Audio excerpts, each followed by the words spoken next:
Okay. Well, welcome back, and thanks for tuning in to Covenant Therapy Marriage Ministry. I'm Janine. I'm Teray. And today we're going to talk about our story. We're going to tell you a little bit about us.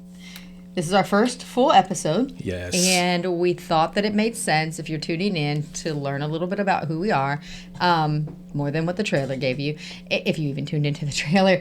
But so we wanted to just tell you a little bit about who we are today. So do you want me to start or you want to start? You can start. Okay, I'm going to start. You can go first. Thanks. Ladies first. You're so nice. You're so nice. All right. So we have been married for 28 years. We got married in June of 1993. And we met at Pearl Harbor, Hawaii. So that's on the island of Oahu, right around Honolulu, Hawaii. That's where we actually got married, was downtown Honolulu. But we were both stationed in the Navy, Pearl Harbor. And we met. Did you come into the clinic first? So I worked. I was a hospital corpsman. I was a lab technician, and I worked at Makalapa Clinic. And he was assigned to a ship. No, I didn't come to the clinic first. When I saw you, I didn't. No, that ain't where you saw me. Okay, so that make it sound bad. I met you at the clinic. No, that's not. Why was you at the clinic? Well, I really wasn't thinking that, but cool. I wasn't at the clinic for that. You know, but lots of people were at the clinic for that. At the clinic. I did have to go there though. Wait a minute. P.S. Navy personnel gets checked at the clinic all the time anyway. It's not like that's the only time. But I'm just saying, though, the first time I met you at the clinic. No. And it led to our marriage. Hey, yay. That's strange. That don't sound too healthy. No, that's not cool. Not cool at all. Okay, back on track. Yeah, we did meet while stationed at Pearl Harbor. Yes. Yes. Honolulu, Hawaii, the island of Oahu. Yes. We have 3 beautiful children, 2 boys and a girl. They're all grown up now. So our baby is 21, followed by our middle child, who fits that description pretty much to a T. And he is 23. 23? He's 24. 24, just kidding. Is about to be Maybe that's why he has middle child syndrome. That's why he's about to be 27 is the oldest. Yeah, the oldest is about to be 27. Thanks, babe. That's what I do. They're 3 years apart, so sometimes I have to count it out. It's all good. But I love them. I love them very much. If you're listening, children, mommy loves you. Okay. Oh, my goodness. We started this off right, didn't we? Okay, so just to clue you in, so this is real high level information. We're going to go a little deeper, but just a final high level note. We were a really hot mess. This is the good version. we were a fat, giant, huge, hot mess for basically the first 8 years of our marriage. Some craziness happened. 9.5. No. Years of our marriage. No. I'm not saying we were perfect, but we were in a hot mess. How would you look at the hotness kind of the mess? Yeah, it cooled down. Yeah, it cooled down around 8. Got it. Okay. It was good, and then it started turning into something else. Then it became a fireball. In business, we call things dumpster fires. That are big trouble. Is that what we say? That's what I say. I have business meetings, and we're looking at how to dumpster fires. Got it. We call it a dumpster fire. That's probably what it was. But then it started trying to cool down. So because that's when we did our renewal at the 10. At the 10, yeah. Right, because things started to get better. Yeah. So I would say that the degree of hotness slowed down around 8. We sort of learned how to make it work. Jesus help us. We learned how to make it work around 8, and then we renewed our vows at 10. Yeah, because by 10, we had decided that we were going to push forward. We had already made some major changes, and we decided we would take divorce off the table. It wasn't even an option. 3 kids later, you hardly can't even afford to get a divorce anyway. Right. That comes later anyway. But in our story. But yeah, so by 10 we renewed our vows, and it was wonderful. It was really good. So first of all, when we got married in Hawaii, it's very expensive to get to Hawaii, so our family couldn't come to be there. So we did a Justice of the Peace wedding with Judge Kimura. Judge Kimura. Down at the Honolulu courthouse. One of them, because there were many. Yeah. Which we should have known right there. We got pictures, man. Wait a minute. Wait a minute. This is just an example of the hotness of our mess is that when we were going to do this, we decided to ride separately with our, our best people, right? Because you have to bring witnesses. So I had a best girl, he had a best guy. And we rolled down to Honolulu, and I made the reservation. Let me just make this clear. I made the reservation. I knew exactly which courthouse I was going to, which courtroom I was going to. And so we get there, and him and his guy are not there. And I'm like calling, like, where are you at? What are you doing? I'm at the thing. Where are you? Well, you're not at the right one. Well, how do you, I'm not at the right one. What do you mean I'm not at the right? I made the appointment. You're not there. I know you're not at the right one. They all looked alike. All those buildings, they all looked alike. Well, wait a minute. And then when he showed up, he finally got over there. And because we had gotten into an argument, I was done. I was like, I'm not marrying him. I'm over this already. And my friend was like, go on, girl. You need to go ahead and just marry him. You love him. Nah. So some of our pictures, I'm making some frowny faces at him. But he had a good time anyway. He didn't let me. That picture might flash up on the screen. I don't know if I'm going to put it up yet. It's one of the pictures in the intro. We started off that way. Now you have to put it in there. If it's not in there, you got to put it in there now because I said it. We'll see. But that just is an example of some of the little things that like really impacted our early marriage. That was our wedding day. That was it. So I'll let you start with the more deeper like conversations because we wanted to give you a real high level understanding of our marriage, and then just FYI, we are good now. That is the truth. We are good now. All the joking and all the we're really good now. So, but we want to take you through some of our early years, some of the things that we went through, some of the troubles we had. So I'm going to let you go ahead because I've been doing most of the talking. Didn't we after we left there with the justice of the peace and we went with our people, didn't we go to the park? Like we were trying to take some pictures. We had a little reception. Very little, because we didn't have any family there. Not that. It was after because that's where we lost, where we think we lost our marriage certificate and all that stuff. We thought we left it somewhere. We had to go back and get another copy. I don't even remember that. Oh, it was crazy. I don't even remember that. See, that's how it was important to me. We needed to have this information, this documentation, but for some reason, somehow or another, we left. I remember it was like we thought we had sat it down on one of the things. We did take pictures. We did take pictures outside the courthouse because there was because it has Chip and Brett, and you guys were on like I don't know if it was like rocks or something. Do you know what I'm talking about? It was.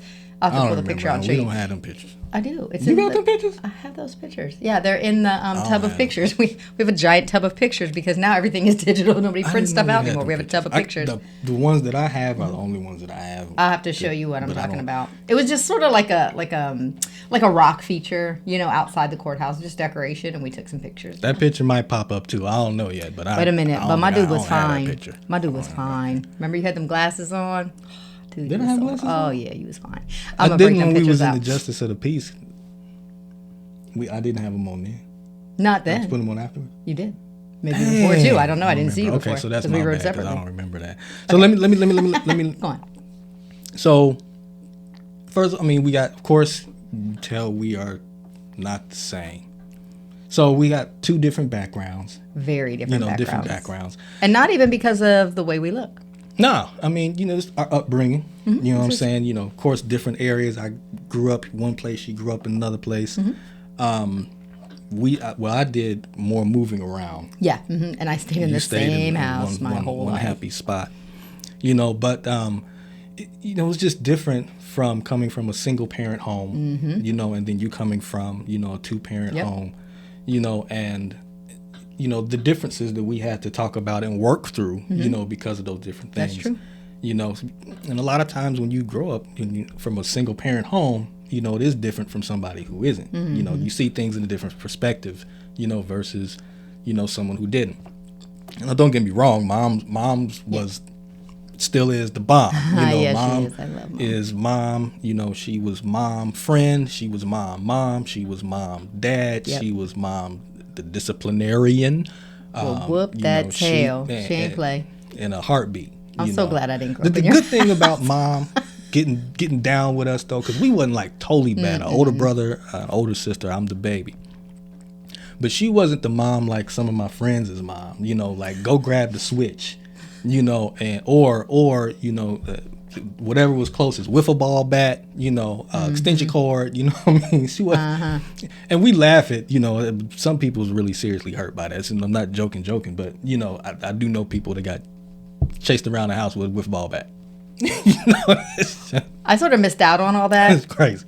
It's crazy. By the time I started, so he's the baby of 3, I'm the baby of 5, and the closest in age to me was 12, 13 when I was born. And that was the closest in age. And then there was like a 15, 16-year-old and then like a 17, 18-year-old. So very big age gap. So I always say my mom was tired by the time she had me. So like while my siblings experienced that, I heard stories about, you know, race car tracks and all kinds of stuff.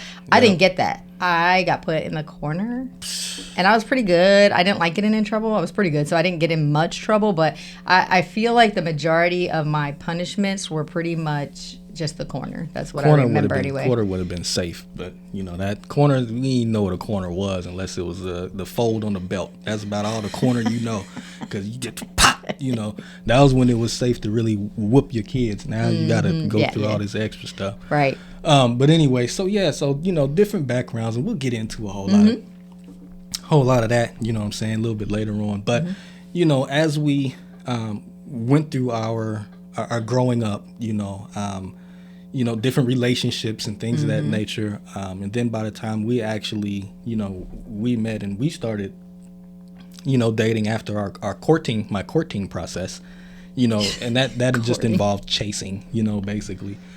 And you know, courting. It was courting. It was chasing. I'm gonna need you to stop emphasizing that T. That's what it was. Okay. You know, it's courting. You know, you do things the best way you know how to do them, right? And so I courted you. You know, we went out on dates. You know, I took you out. You know, we'll talk about how that happened. We did go on dates. Took you out. We went out to dinner a couple times. You had your broke foot. You know, so I had to. That's so true. Let me just really quickly, I'm sorry. I know I told you to go ahead, but I just need to interject. So he was like the sweetest guy I had ever met. I remember one of the first dates that we went on, you know, everybody was clubbing back then. Probably still are. We're just older and not in that scene anymore. Yeah. But when we were coming up, everybody was clubbing. And so we did too.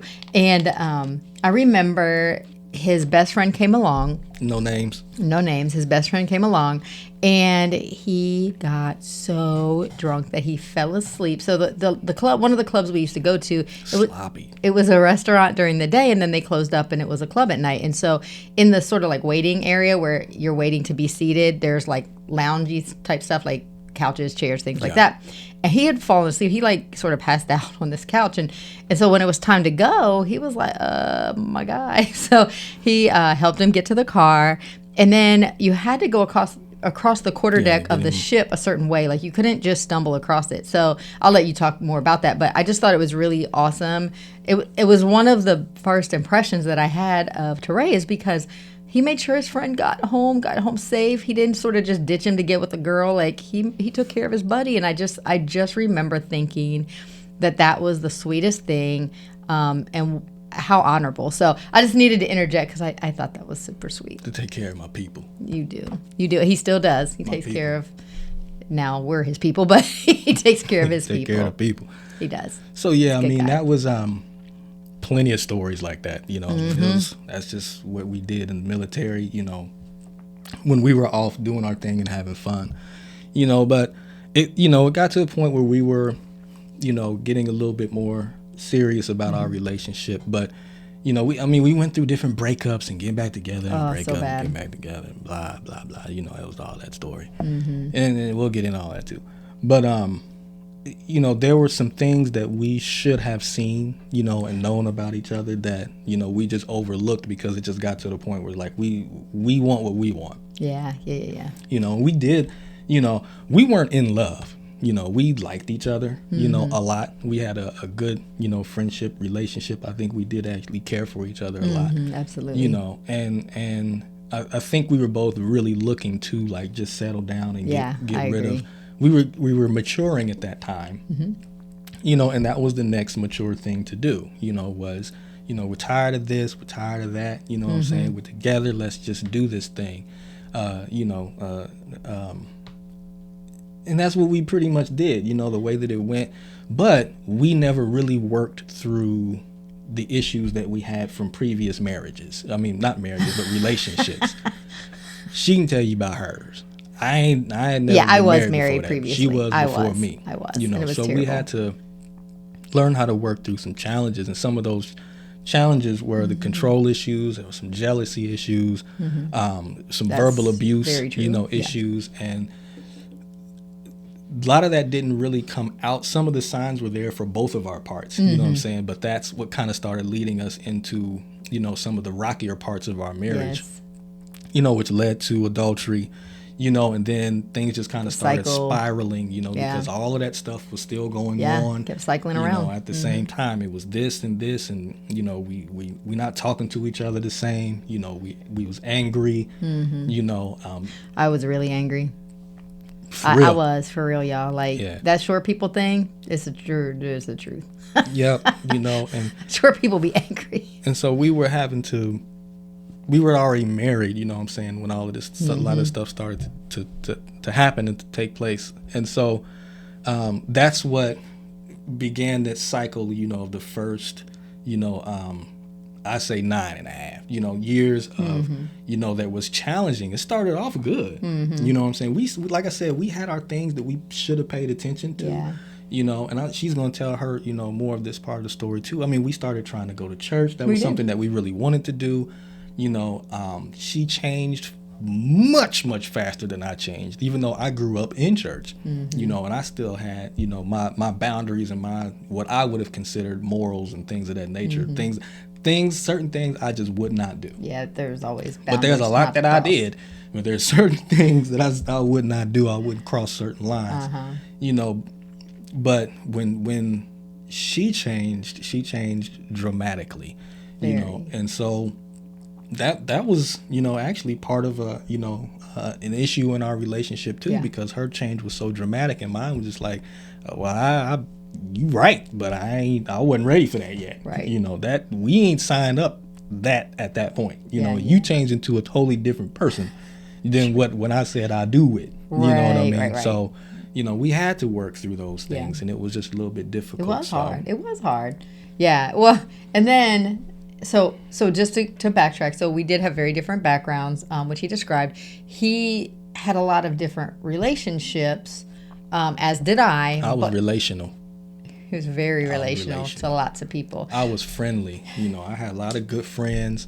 I was the baby, like I said. So my older brother and sister, and I kind of walked behind them. Then they were popular, and things of that nature to whatever degree. They're still cool, but just FYI. But then, little brother, you know what I mean? So, I knew people. I had my friends, was pretty cool, to go this place and the other. And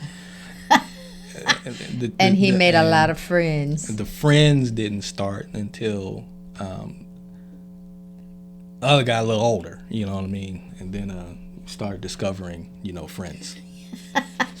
Just how friendly he wanted to be. Discovering friends, So he was real friendly, as was I in some situations, and prior to getting married. And then I was married before I went to the military. I actually joined the military to get away from my ex because he was very abusive. He was very unique individual, no names, and he was quite the skilled liar. And he was also very abusive, physically and verbally. So needless to say, we both came into the marriage with some different baggage. It may looked a little different, maybe packed a little different, but it was still baggage that we both brought in. And I don't think we realized how much when we got was together. Both carrying suitcases. We had some Mine luggage. had wheels because it was heavy. Yeah, we had some luggage. Yeah. So that's a little bit, and then just like he mentioned, the cycle of the control and the jealousy, which I definitely brought in because I wanted to control the situation because I didn't want to get hurt again. Right. And I was super jealous because pretty much every guy that I dated, any version of seriously, cheated on me. So, again, trying to control that situation, but super jealous, which is hard to do when you're married to a friendly guy, because he's friendly. And so then every time he's smiling at a girl, I'm like ready to punch him in the face because what are you smiling at her for? Like, that's Right. sending the wrong signal. So, and then, he did come from a single parent home. I came from a 2-parent home. And when I was a kid anyway, I surely thought that they seemed happy and that they knew what they were doing, that they had it all together. And that's for them to speak to what they thought of their marriage. But they did everything together for the most part. Like, I mean, they had hobbies. They were into like NASCAR. They were into hockey. They were into tennis. Like everything they were into, it just seemed like they did everything together. So that was the expectation that I got married with. That, well, okay, now I'm marrying my best friend, so now we're just going to be best buds and do everything together. And when it didn't work out like that, again, I tried to control the situation. And then when I couldn't control it because I'm not stronger than you, I mean, really, I guess it's kind of sad, probably. So I resorted to verbal abuse because that was the way I could inflict pain. I think what's sad is then that makes me feel like if I was bigger and stronger, gosh, would I have been physically abusive? Oh, no, we'd have been boxing, though. Do you know what I'm saying? Like that, now, I've never even thought of it like that, but I mean, the whole point of me being like abusive was so that I could hurt you because you hurt me. Right. What would I have done? Ugh. Yeah. Let's not think about that. Moving on. That's not. Moving on because we don't get down like that. But again, bobbing and weaving, bobbing and weaving. You think you going bobbing and weaving. But he never raised his voice to me, except for like, I think there was that one time which you needed to do that, and that was good. It really actually caused me to have more respect for you because then I knew I couldn't run over you because I'm a very strong individual. I come from strong people. And so it would have been, he definitely needed to do that, but he never called me out my name. He never disrespected me like that. And he never was physically abusive in any way, like never snatched me up, never, you know what I'm saying? Like none of that. So even coming from a single parent home, BG did a wonderful job. That's right. So That's right. No, she raised a good guy. Learn them specs. That's right. So put some spec on her name. So when it comes to our Christianity, I had a really dramatic experience. So we toyed around. We would club, then we would go to the church on base and, stuff like that. That was okay. That was good. We knew we wanted that. We did talk about that kind of stuff before we got married. We knew we wanted to be Christians. We knew we wanted to go to church. We knew how we wanted to raise our kids, things like that. We didn't get specific, but we started going to church. Yeah. And then we found out, I don't even know how we found out about that church in Waipahu. Was that you? Did somebody tell you about that? I don't remember. Yeah, I don't remember either, but I felt like it was a big church. It was probably you. Maybe. I don't remember. Because I think we were going to church and something like it was you. Matter of fact, we went. I think somebody told you about it when we left the base church. Okay. And somebody said something about try this one or something like that. Okay. It might have that may have been the reason, but I think they talked to you about it. Oh, okay. Because I was still like half stepping at that point. I was like, yeah, we're going to church. That's a noble thing to do. Mm-hmm. But I was still like, I'm still trying to be out there. Yeah.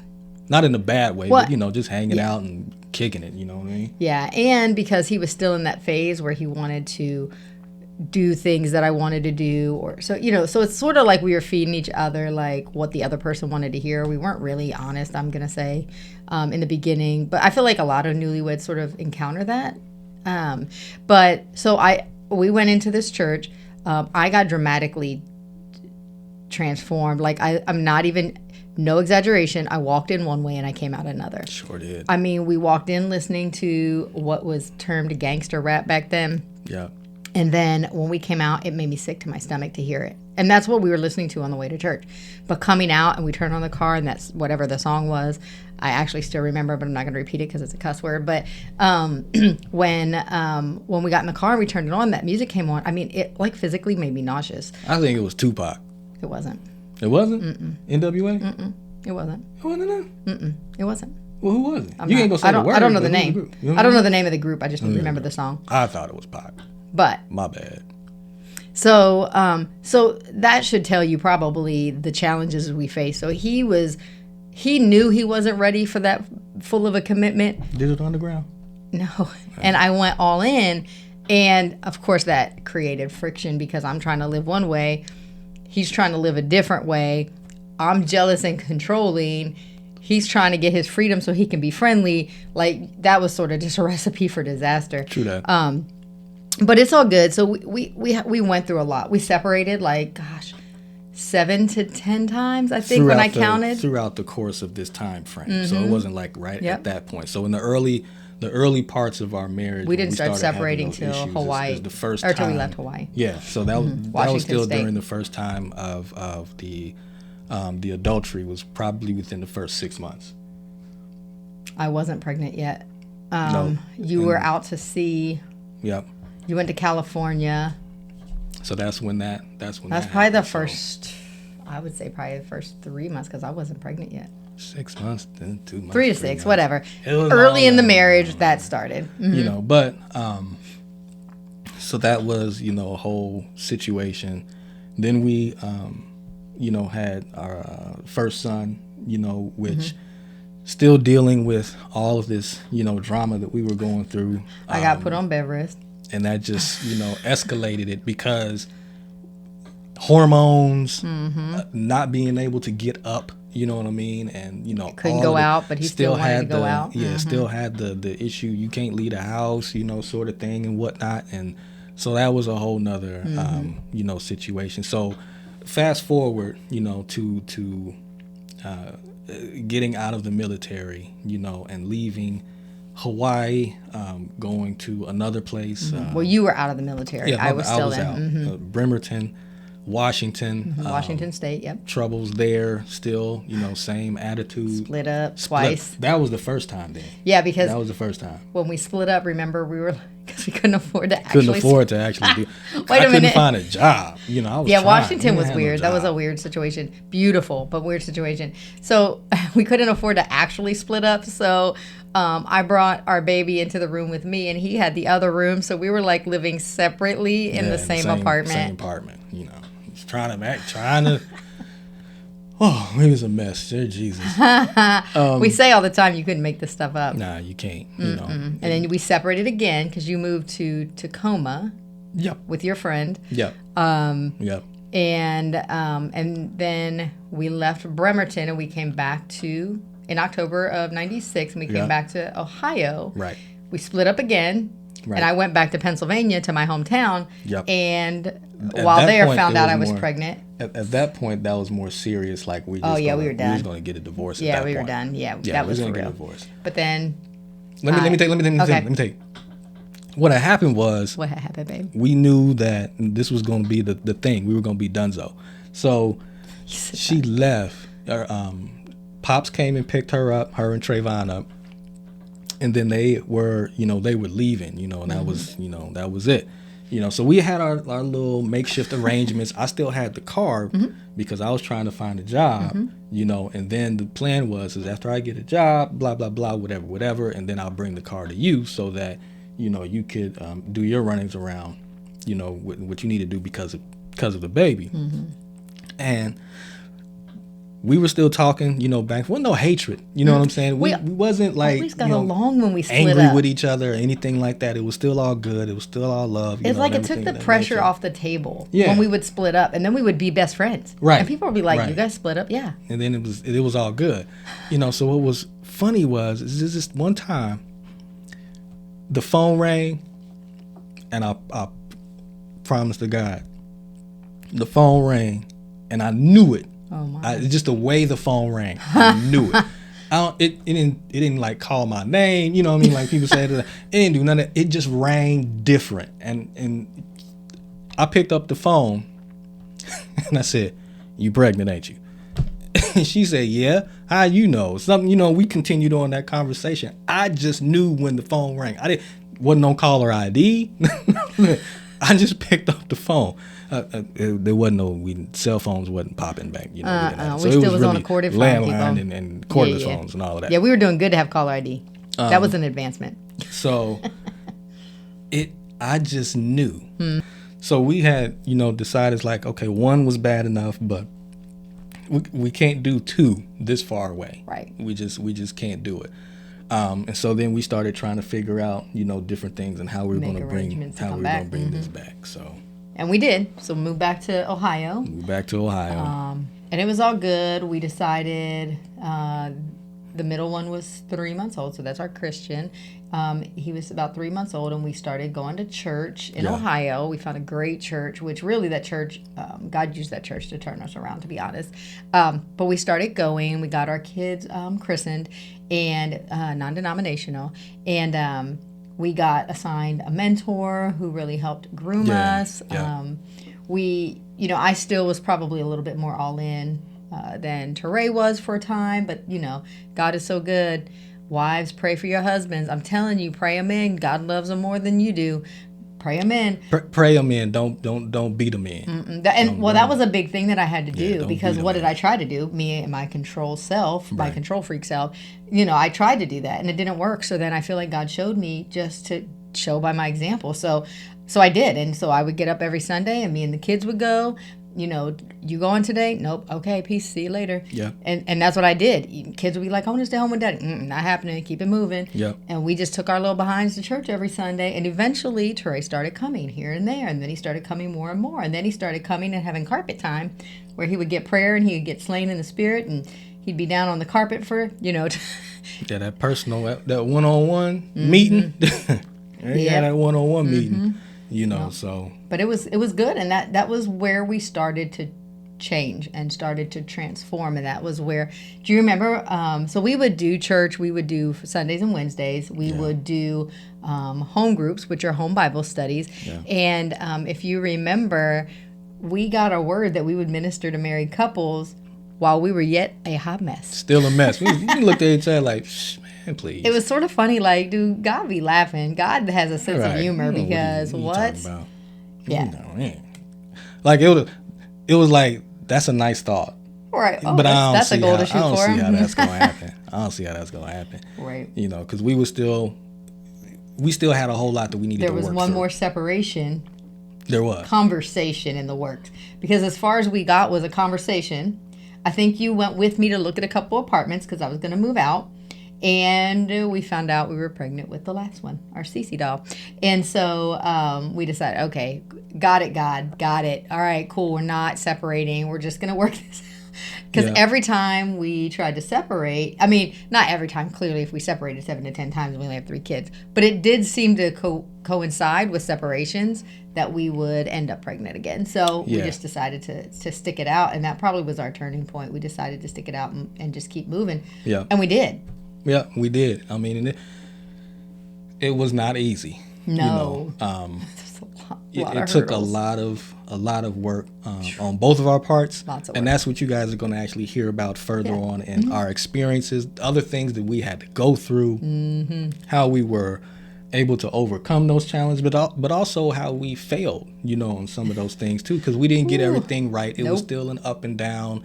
We had ebbs and flows, peaks and valleys, and all of that stuff. But, but we can say that we are here now, a much better place. So there was a lot that went into the making of who we are today. So. But that's what really sparked Covenant Therapy Marriage Ministry, because, we said in the trailer, we gave you a rundown. We've been in ministry. We have done marriage coaching for a long time. Yeah. We have quarterly events at our home church, River Worship.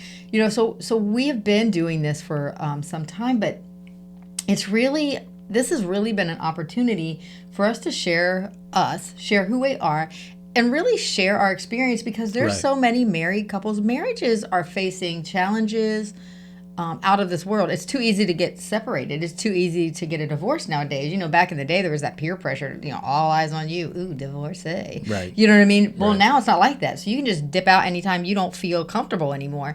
And true, that's even if people are still trying. I mean, people are getting married, but, because of so many people that have not succeeded, or people that are don't take it lightly, and those are the ones that are always so quick to get a divorce. Like, they're not really trying to work through it. It's like, oh, okay, so we just don't love each other anymore. Okay, then let's just do something different. Yeah, I feel out of love. Yeah. I'm worried about my happiness and whatever. You know what I mean? So it's just what God, the path that God has had us on is, working us through it so that we can help other people to work through theirs. Yeah, because really I feel like our whole mission in life really is to just rebuild, refine, and revive other people's marriages. Exactly. Because we go through it, we learn from it, and then we bring it to other people, to other couples. Because if we can get over it, if we can work through it, if we can do these things, learn these lessons, apply these lessons, and succeed at these things, then so can you. Absolutely. And even though either one of us could have said we've got all rights to divorce, more so you than me, but either one of us could have said we have the right to divorce and leave each other. But that was not God's plan, for us. And I don't think that divorce is the first response. It should always be the complete last after you've done all, and if there's absolutely nothing else that you can do. That's right. Unless there's some other situations and circumstances, That's right. Nobody is saying stay in a be a doormat abusive and things of that nature. But situation, if at all possible, then get to the root cause of the problems. Yep. And then you can begin to work through. Yep. Yeah. Yep. So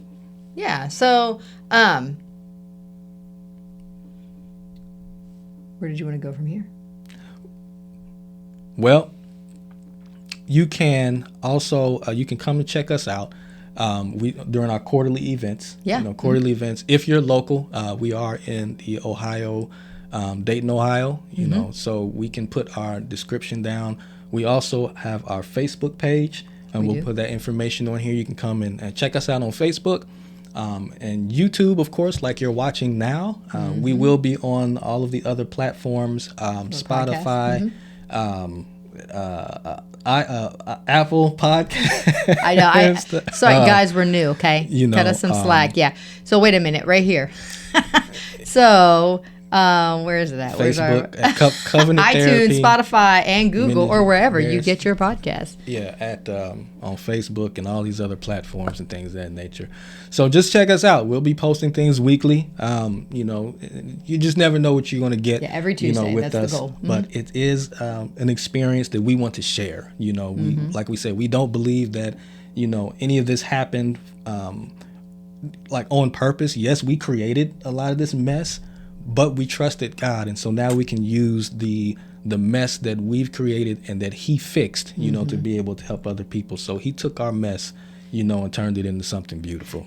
Well, one of the things I feel like God showed us is that nothing is wasted. Yeah, that's good. Nothing is wasted with God, because He'll take that hot mess and use it to help other people. So that's sort of a big thing for us. Nothing is wasted with God if you were able to learn something from it and help other people. Absolutely. Yep. So feel free to tune in. Like I said, please tune in. Every Tuesday we'll be posting some things Tuesday. up, but then you can check us out on these other platforms. But thank you for joining us this time, and hopefully we'll see you again next week. Once again, right. I'm Teray. And I'm Janine. And this is Covenant Therapy Marriage Ministry. Thank you all very much for tuning in, and we will see you all next week. Yeah.